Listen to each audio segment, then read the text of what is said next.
ভূমিকম্পে ক্ষয়ক্ষতি ব্যাপক, মিয়ানমারের ৬ অঞ্চলে জরুরি অবস্থা জারি। মিয়ানমারে শক্তিশালী ভূমিকম্পে কেঁপে উঠেছে আশেপাশের দেশগুলো। যুক্তরাষ্ট্রের ভূতাত্ত্বিক সংস্থা ইউএসজিএস-এর তথ্যমতে আজ শুক্রবার দুপুরে স্থানীয় সময় ১২টা ৫০ মিয়ানমারের কেন্দ্রীয় অঞ্চলে ৭.৭ মাত্রার এই ভূমিকম্প হয়। এর কেন্দ্র ছিল ভূপৃষ্ঠের ১০ কিলোমিটার গভীরে। ভূমিকম্পের কেন্দ্র মিয়ানমারের মান্দালয় শহর থেকে প্রায় ১৭.২ কিলোমিটার দূরে। এই শহরে প্রায় ১৫ লাখ মানুষ বসবাস করে। এই ভূমিকম্প প্রতিবেশী দেশ বাংলাদেশ, ভিয়েতনাম, থাইল্যান্ড ও দক্ষিণ পশ্চিম চীনে অনুভূত হয়। ভূমিকম্পের কেন্দ্রের কয়েকশো মাইল দূরের শহর ব্যাংকে নির্মাণাধীন ওই ৩০ তলা ভবন ধসে অন্তত ৭০ জন শ্রমিক নিখোঁজ হয়েছেন।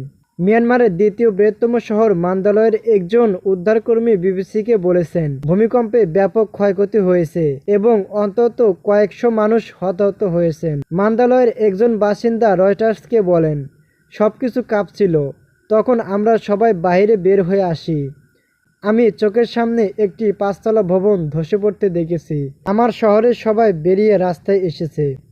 কেউ ভবনের ভিতরে ঢুকতে সাহস পাচ্ছে না। ভূমিকম্পে মিয়ানমারের বিভিন্ন শহর ভবন ধসে পড়েছে। ইয়ান্দুল মান্দালয়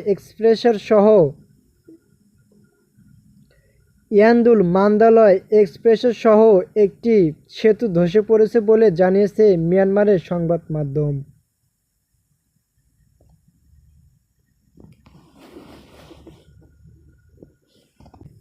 কেউ ভবনের ভিতরে ঢুকতে সাহস পাচ্ছে না।